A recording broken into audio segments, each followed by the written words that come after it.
Hi there, my name is Beth Green, otherwise known as Confused or Granny Rocks. So, anyway, I have a very exciting show for you tonight. And this is Lighting the Way with Beth Green and Friends. And friends will be coming on with us in a little while because I have some things that I would really like to share with you before they come on, a kind of an overall view. So, what I'm excited about is that tonight I want to lay out in a more, let's say, thorough way what it is that we're talking about here on Lighting the Way, what we should be doing, what we think we should be doing in order to move forward. There's been a lot of activity in the last weeks since the last time I saw you guys on Lighting the Way. And there were demonstrations all over the country. There are all kinds of people are saying how many numbers. So I'm not going to tell you how many numbers because I don't know how many there were, but there was a lot of people. And they were all over the country and also outside the country. And that's very exciting. And it feels like it's now time to take the next step. And people are looking for the next step. What is it? And this is what I want to talk about tonight and what I would like to discuss with our panel when I bring them on. So I'm going to read something to you, which is what I wrote for the show. The topic and the little blurb, not the whole blurb, but the little blurb introduction to the show. And I think that will sort of set the tone. It won't take but a minute. The topic tonight is Defy, Envision, Mobilize. Blueprint for a movement. After the rallies of April 5th, it is abundantly clear that people are angry about the administration and what it's doing. We know what administration we're talking about. Now we have got to get clear. We have got to get clear about how this assault is happening, what led up to it, how it could be happening, the future we want, and how to get there. We need a people's movement that emphasizes resistance, but also proposes a positive vision for the future and a roadmap that empowers us to get there. We have some answers, not all. Join us tonight and join our movement. We are going to be talking about probably doing a webinar at some point where if you're interested in what we're doing, you can join us and we can talk about it.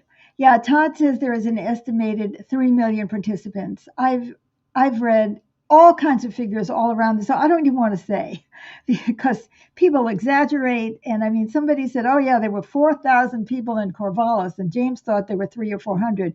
But I'm not saying it wasn't 3 million. I don't care. It was a lot of people, guys. It was a lot of people. And it was coast to coast and everywhere in between. So I came up with these 3 bullet points about where we are and what we need to be doing from now. And that is, here it is, Defy, Envision, and Mobilize, a blueprint for a movement.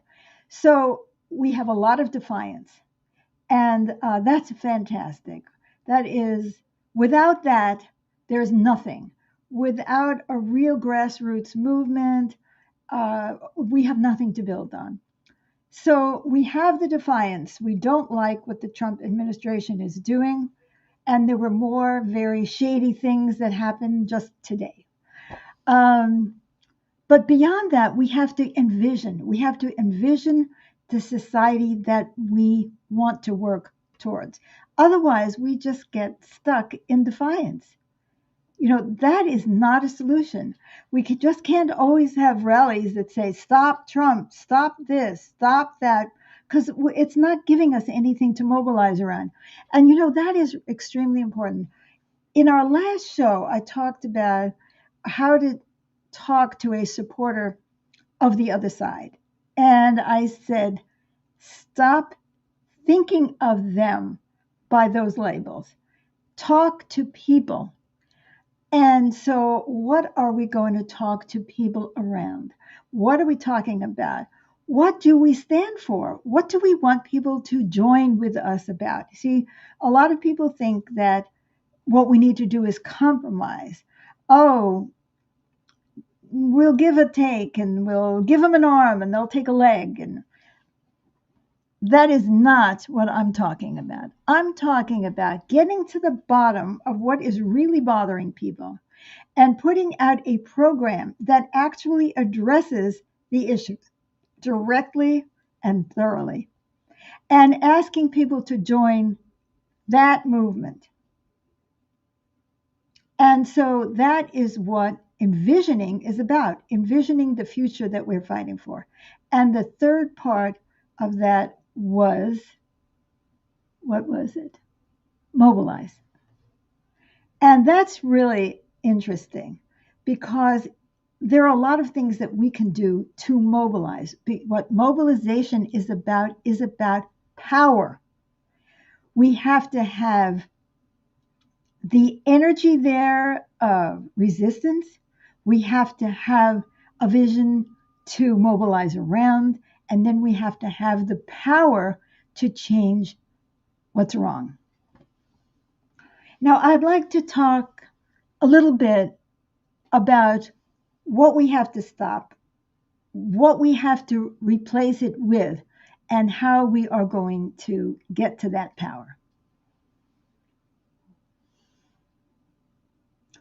I think most of us who are even slightly aware are aware of the fact that the current administration is breaking laws, is corrupt, and so on. And I think we can all agree on that, those of us who are opposed to the administration. And in fact, today I heard quite a bit of discussion about the fact that the Trump tariff thing may not have been as accidental as it looked. Because if you're not aware, Trump put all these massive tariffs on everybody, and then the stock market tanked. And today he reversed all of them except on China. And the stock market started to go up again. And people said, maybe we should sell our stocks before Trump really does that. So they sold high. And some people are saying that now they're short selling. So they are manipulating the market. They knew that Trump was going to change it today. And so now they bought however they do that short selling on Wall Street. I can't remember how they do it, but it's slick. You're assuming that you'll be able to buy it for less than this or sell it for more. I can't believe that I forgot this. Believe me, I did know this. Anyway, the whole point of it is it's very corrupt. It's all illegal. You're not supposed to use insider information. And this is what the bottom line is. They're being accused of insider trading. Now, is that true? I don't know. But I do know this, that I wouldn't be surprised if it was. Now, why wouldn't I be surprised? And that's really the point of this part of our show tonight. We have to take a look at why we are in this situation and what exactly we are defying. Several weeks ago, maybe it was more than a month, I talked about capitalism and how it operates. It's very simple in a way, and I'm going to put it in the simplest terms possible. You work for somebody, they sell what you produce, and they don't give you the total value of what you've produced. If they did, there would be no profit for them, right? So let's say you work for a shoemaker, you make shoes. If the shoemaker company paid you what what was your shoes were worth, the ones that you produced, well, guess what? There would be no profit, and nobody's going to do that. They make, they're doing these companies because they want to make profit. So, without getting too technical about how that operates, and I am so embarrassed that I can't remember about the short sale, but somebody I'm sure will slap me around at another time. Um, anyway, so that's it. The surplus value of what you produce. We already have a sign of support on YouTube. Yes, from Jeffrey. Thank you, Jeffrey. We are simultaneously on YouTube, on my public page, Beth Green, the music of the message, and my personal page, which but I don't get any comments from the personal page. So if you write to me on the personal page during the show, I won't see it. So thank you, Jeffrey. Okay, so now once we understand that it's the difference between the value of what we produce and what we're getting for it, it is patently obvious. You don't have to be an economist to realize that if you call that exploitation, then capitalism is all exploitative, meaning we're always getting paid less than the value of what we're producing, or the owners, the CEOs, the capitalists, they wouldn't be making any money. Well, it so happens that this, of course, has been going on since the beginning of capitalism. And then you have additional things like, monopolies and unfair trading and all kinds of things that also happen. Um, oh, James just said shorting involves borrowing a security, which is like something on the stock exchange, selling it on the open market, and then repurchasing it later at a lower price to return to the lender. Essentially, a short seller is betting that the security price will go down. There it is. And Jeffrey says the shoemaker's children have no shoes. That is very cute. And he said, you're welcome. Thank you, James. Okay. So it's a form of market manipulation. Okay. So now we know this is true. Now that has always been the case. Now, in order for this to become really extreme, what has to happen is the productivity of the worker has to increase. Let's say we start out and we're making our shoes by hand and it takes 3 days to make a shoe. I'm just making that up. As you see, I make things up when I have to. Okay, so it takes you 3 days to make the shoe, and then the owner is going to sell it for a certain price. And you have to get paid for 3 days. Now, supposing you have more and more machinery and technology, and now it takes you a day to make the shoe. If you're charging the same amount for the shoe and you're getting paid for 1 day's labor, you're getting paid a third of the value. If you now have the shoes produced by mega machinery and it takes 30 seconds and you're still paying the same person the same amount of money, and now they're producing hundreds of shoes every couple of days. So what happens is the owner, the capitalist, is making more and more and more profit, and you're sitting there and you're not getting any more money, even though you're producing more. So what's happening is when you look at productivity of the American workers, and they have this all graphed out very nicely. I didn't make this up. Honest to God, this I did not make up. And it shows you that till about 1980 approximately, productivity and wages went up at the same pace. And then around 1980, productivity was going up and wages did not go up. So what does that mean? That means that the owner is making more and more and more and more money off you. And when you add to that the cost of living goes up and that wages have been stagnant and that I think they said that 40% of the American people don't have enough money to support themselves on one job. So you see what the problem is. What's happening is the rich are getting richer and the poor are getting poorer. And that is all of us, all the rest of us. Now you say, well, I don't know. Is that true? Yeah, it's true. income inequality keeps growing at mega rates. CEO pay is growing at mega rates. So now you're saying, well, what does this have to do with the situation we're in? What are you talking about? Well, I'll tell you what it has to do with the situation we're in. That extra money that is going to the top is giving not only economic power, but political power to the people on top because they have the money to make the decisions, to do those backroom deals, to buy the elections. And now, once the Supreme Court gave people and corporations the right to give these astronomical amounts of money in the political arena, all of a sudden we have less and less democracy. Now, you see what the issue is. We have less democracy and we have more profit. Less democracy because we're losing power, guys. And if you don't think we're losing power, take a look at what is happening in our nation today. The president, Doge, all of those people are making decisions that are completely bad for the rest of us.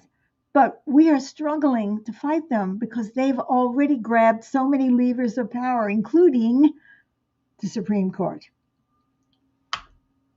So now think about that. What is the bottom line to all of this?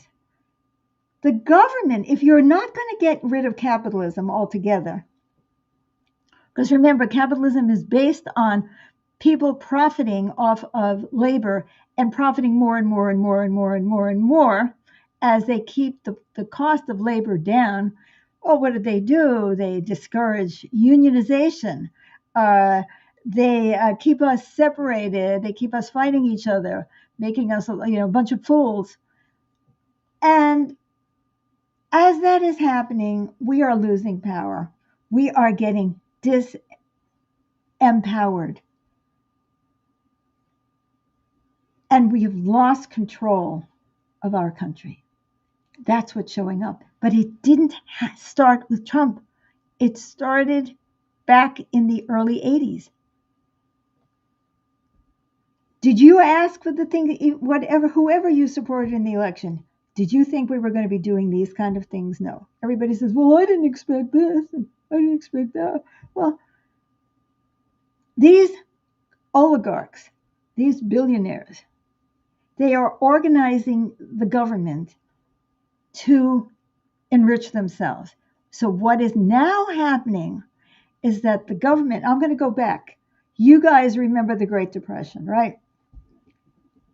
Before the Great Depression, it was kind of like this. Capitalism was unregulated. They could do anything they wanted, and it was pretty bad. And then what happened was we started to get dire times, and people were in the streets during the Depression. And the smart capitalists said, we better do something because we're going to have a revolution. And there were some people in the Roosevelt administration who said, yes, we need to do something. We need to start to regulate the capitalist system, and we need to use the government to start creating the social programs that we all need in order for our survival. And see, that's where it all started, right? Social Security and right to, and the people started unionizing, and there was help. There was help. There was a social contract that if we kept working, that we would get some of our needs met. That was the New Deal. Now, what is happening has been happening for 30, 40 years is they are trying to undo the New Deal. They're trying to take away the whole social safety net that we got in order to prevent revolution in the 1930s. That is what's happening. And instead of using the government to help people, to do what is for the common good, and I want to talk about this in a minute, they're starting to use the government directly to make money for people. And that example of the short selling, that's just one example. It is, this government is so corrupt. We have a president who's selling Bibles and cryptocurrency, and I mean, they're shameless. They're out there making money. We had Elon Musk making billions of dollars. And what is being dismantled is not the government. It is the government that takes care of our needs. It is the New Deal. And this has been a long time coming. And slowly it's been chipped away. And now they're trying to take away everything: Social Security, Medicaid, Medicare, environmental regulations. This was capitalism regulated. That is, people said, wait a minute, we have to put some guardrails on capitalism. Otherwise, it's just going to keep, just going overboard. And they're going to be making trillions of dollars soon. And we're not making enough money to buy the goods that we're producing, which is another big issue that Henry Ford came up with. He said, in the early 20th century, he said, I've got to pay my workers a decent wage, even though he was actually an anti-Semite and I believe a Nazi, and a horrible man. He knew that his workers had to buy his cars because they were mass producing cars. So he said, we've got to pay them a decent wage. And the wage they were getting was, I just heard, was approximately $21 an hour, which is not the minimum wage today, as it happens. So you see, what's happening is there was a social contract that was created that the government would take care of the common good while capitalism was making all this money. And it was making all this money hand over foot in these last decades. So where does that leave us? That leaves us with a government that is trying to make everything be about money. Like, the post office should be privatized. Everything should be privatized. The U.S. government is now bailing out the Medicare Advantage plans, which are private instead of Medicare. And they're attacking Medicaid, which is public. So if you look at it with a clear eye, you can see that they are unraveling everything that we are doing for the highest good. I mean, even stopping projects that are helping the infrastructure. That is what has happened. And the Trump administration is just the most recent and the most blatant example of them stomping on our rights, our constitutional rights, and all of that, and trying to make the government be an agent for making money. Now, isn't that true? Not for us making money, for them making money. That's what the oligarchy is doing. So now we say, okay, what are we going to do about this? And that is where we come down to our new Declaration of Independence. Our new Declaration of Independence says there are things that we need. This is our vision. And what we're saying is the purpose of the economy and the society is to take care of the needs of people and the earth. They're gutting environmental regulations. It's insane. Clean water. I mean, it's all of it. They'll poison us. They don't care as long as it turns into income for somebody. And so we are going to try to turn all of that around. Our vision is that we actually create an economy and a society that meets the needs of people and the earth. Can we have free enterprise within that? Yes. But can we have these obscene income inequality? No. Because when we do, we are disempowered. We don't have the power to fight the oligarchy with all of their money, but we still have it if we mobilize. So I know I spent a lot of time on trying to explain what's happening in our country, and I haven't spent very much time on the new Declaration of Independence. But you'll see if you look at it, we're specific proposals. We're talking about single payer health care. We're talking about workers being on the boards of directors of corporations. We're talking about taxing the rich. We're talking about overturning Citizens United that allows any amount of money to be given to anybody. And this is what we need to do. We need to take our government back from money being the focus, not our money, but somebody else's money, and give it back to us as the social contract among all of us to care for one another. And that would do so much because people would have much less anxiety and more calm, and they would be working fewer jobs. And in fact, with AI coming along and more technology, we are going to have shorter and shorter work weeks because it doesn't take that long to make that pair of shoes. And that's a great thing. Let's have some time.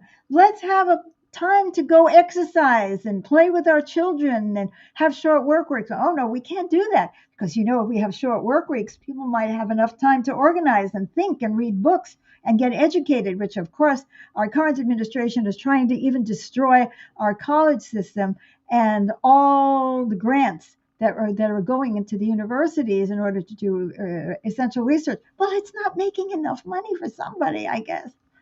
So this is what we have to do.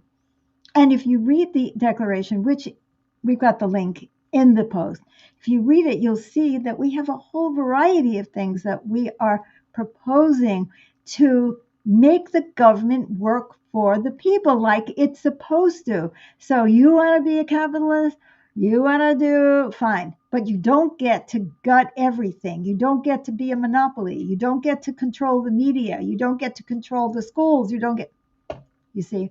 And so the last point from today is mobilize. And what is mobilize? It has to do with getting the power back.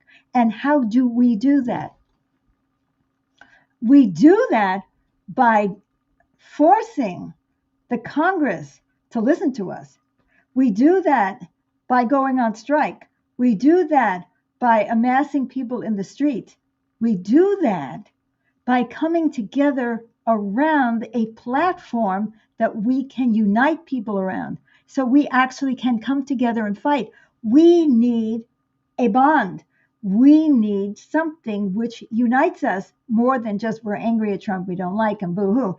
Okay, some people love Trump and they didn't care that he was stomping on the rights of people, but their 401k went down. Suddenly they're all upset. I can understand that. I mean, I'm upset too because we don't have a lot, but it's more than that. You have to put it all together. It's not just the stock market route. It's all of the ways that this administration and this system have been for decades disempowering us, even when there were Democrats in power. So we have to look past all those divisions and we need to come together around something. And we are suggesting the new Declaration of Independence as a starting point for a platform. Is it going to be a new political party, or is it just that we're going to be pressuring the political parties that we're in? I don't know the answers to that. That really depends on you.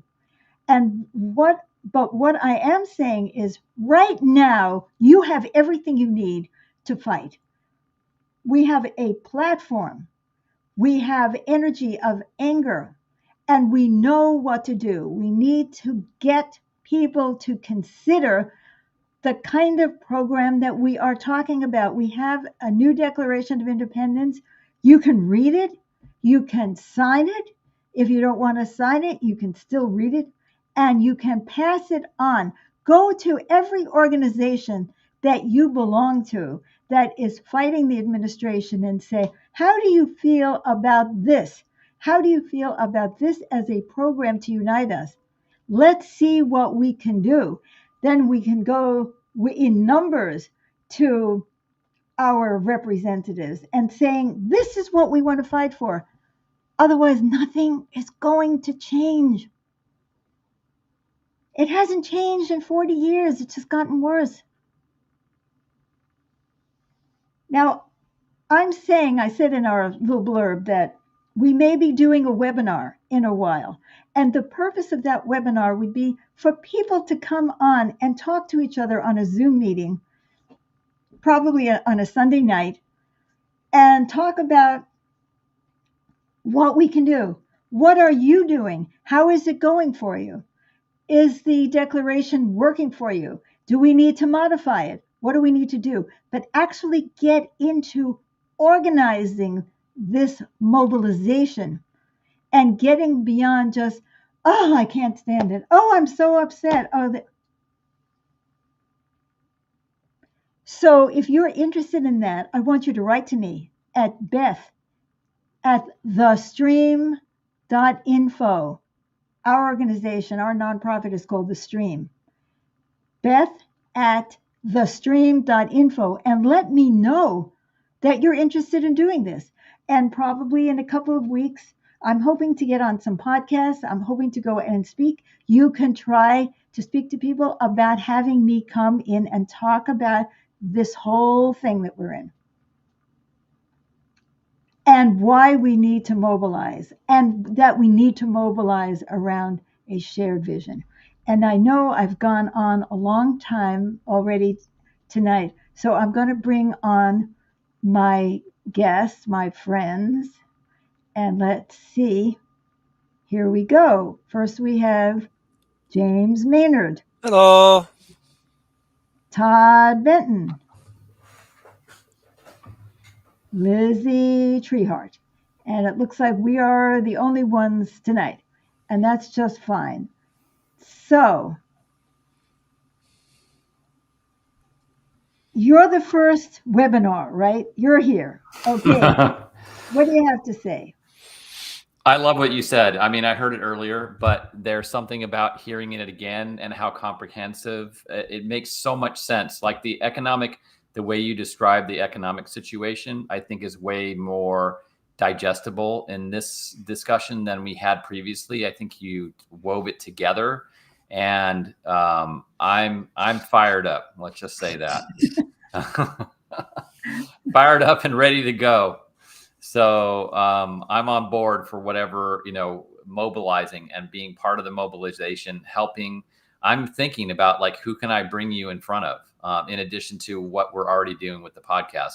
I'm not connected to a lot of organizations because I'm just my own business. If I was connected to some business groups, I would, but I'm looking like I was thinking about going to a marketing group. I got invited recently to go to a marketing of like agency owners. So that's a place where I could talk about this idea, like small business owners. This affects them. They want their kids to have education and schooling that is like, supportive, and they want their roads, taken care of, and right. all the public good.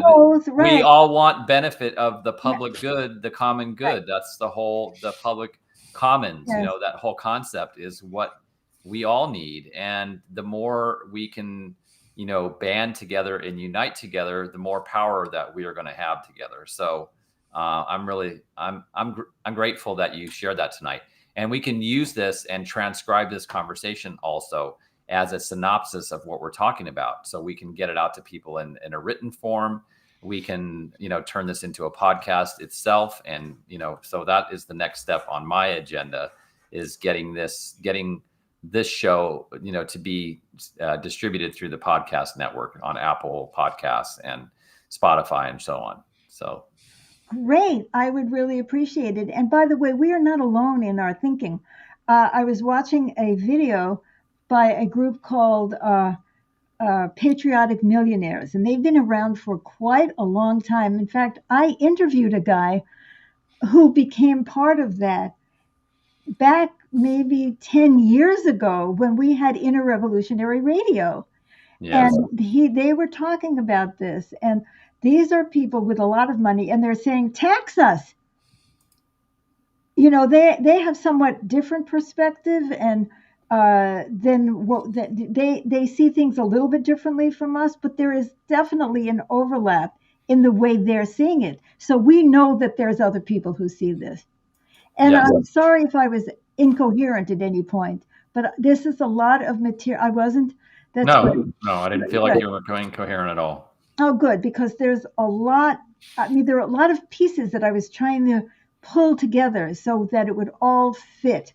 And this morning I came up with the phrase, defy Envision, Mobilize. Because I kept thinking, okay, what can I say? What is what are we telling people is the next step? Well, that is the next step. And there's no way that you can listen to this program and say, well, I don't know what to do, Mhm. right? This is what you can do. And again, if you're interested, I'm sure you'd be interested in the webinar if we do one, and gather people together. We want other people. We Yes. want people who have other resources and are in contact with everybody. I don't understand why we can't align with Our Revolution or Indivisible or any of these organizations. Correct. Correct. Yep. And I think we should go to the local chapters of these things and see if we can get, because they don't have a coherent program or platform that I'm aware of. I So agree. Bernie comes the closest with certain things, but he isn't doing this either. So I'm not criticizing Bernie. I'm just saying there's a hole and we're trying to fill it as best we can. And we need the talents of everybody out there, what you know, who you know, the gifts you have. You can even make a contribution so that we can advertise our programs. So thank you, Todd. I'm very excited to hear that. Yes, James. Yes, having grown up during the 50s and 60s, having come of age in what felt to be a democracy, uh, I need to take the posture now. I'm not going to stand by and see democracy destroyed, not on my watch, not on our watch. And you have outlined in the of the new Declaration of Independence a platform that we can advocate for. You know, Mhm. universal health care, getting money out of the political process of elections so that we can have conscientious people reflecting the will of the people and various other things that are there. These are things we can advocate for as a platform, and people can add to those things with the underlying message meet our needs. Let's meet all the needs of all the people And the earth. and the earth. And Yep. we're robbing from the earth. Now they're going to open everything up to logging. It's anyway, I'm trying not to get upset. I want to stay focused and I want to stay positive and I want to stay in action. Yes. Great. Lizzie, can't hear Can't you. hear you.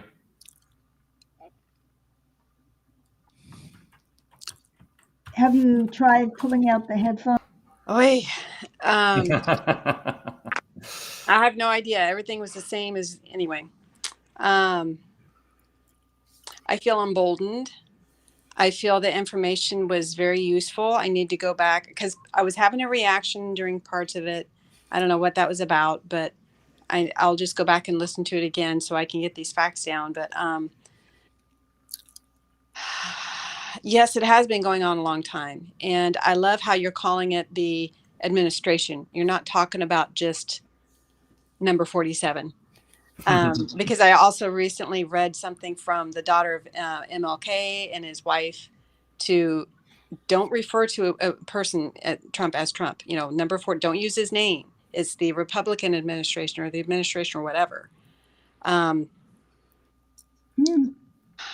it makes me emboldened that, you know, I've been making phone calls. I want to make some more and be like, okay, don't allow our Congress people, even Democrats, to do this stock market thing. That is illegal. And we have been letting it happen for decades. Mm-hmm. Why? Why? Why have we been allowing that? It's time for us to put a stop to that, for one thing. And I'm so excited too because I'm in a jury duty now. I'm a juror, and this is the first time, and I just feel like this is such a privilege. Mm-hmm. I don't want us to lose this, Mm-hmm. and I want, you know, not that I want somebody to go on trial, but to, you know, to be able to have that and Yeah. have people, and to go through the process of how they vet the jurors so that, you know, it can be as unbiased as possible. Yeah. And to be talking to people. And even though they might be like, because I talked about the new Declaration of Independence and kind of got laughed at, but he signed it. A guy on the jury with you? He's not on the jury with me, but Oh, there's hundreds of people around, right. and so I'm kind of all over the place. But I just feel That's great. I feel excited. I feel it's like, yes, we need to we're doing something. It's like what Cory Booker. Booker was saying, just get out and talk to your Congress people. And, it's like people are saying the same things as far as what you're saying, plus more. It just feels like there is some cohesiveness coming together. And what you're saying as far as the history, if everybody understood this, I think this is powerful. Mm-hmm. Yeah. Thank you. Yes. What is missing is the program. Yes. People are seeing the problem, but they're not seeing the cause of the problem. They're thinking the cause of the problem is this administration. And or immigrants, if they supported this administration, right, or right. like whatever the boogeymen are that are the causing DEI these. or whatever nonsense they have going. Yeah. And I agree. So they're not seeing the real underlying causes, the systemic causes, and they are not proposing a program that would really give us back our country and give us back the power to use the government for our good, Yes. which is what it's supposed to be for. Mm-hmm. And that goes along with our philosophy about what the purpose of the society and the economy is. Yes, Lizzie. Yes.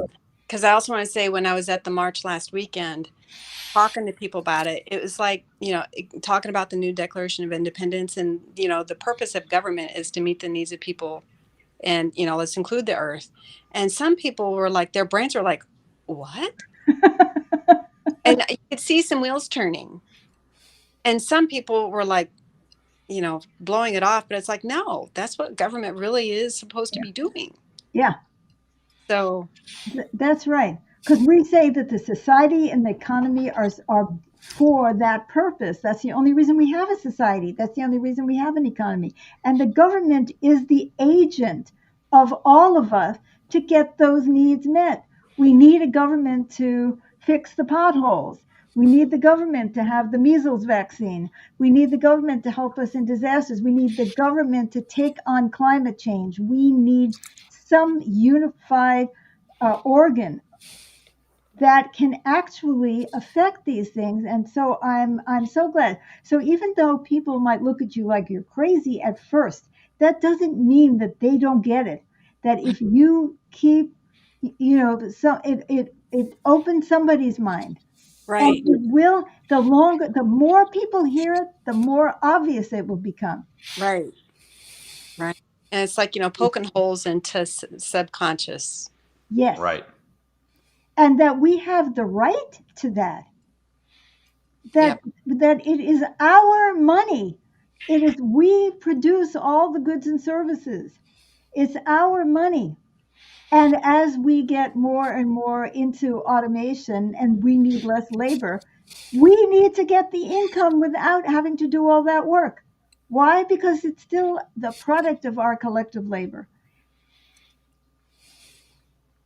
Right? Yep. Right. So this is great. So I think we better bring this to an end. Thank you all for being here. Thank you for sitting through. You could fast forward, those of you who watch We'll it. remove it. I'll remove it. Okay. Yeah, I'll edit it. Yeah. Oh, you mean right on YouTube? Well, I could do that too. Mm-hmm. Okay. Okay, and that'll be great. And let's do it. Let's do it. Defy the status quo that's been going on for decades. Envision what we want and what's worth fighting for, and mobilize to get the power to make it happen, because they can't do anything if we fight them. They have to have us. They can have the army and they can have the police, but if the people in the army and the police say no, they have nothing. So Join us again, and don't forget to write to me, Beth at thestream.info, if you would like more information about this upcoming webinar whenever we do it. And write to us and let us know your thoughts, your feelings, and be with us next week, Wednesday at 6:30 p.m. Pacific time.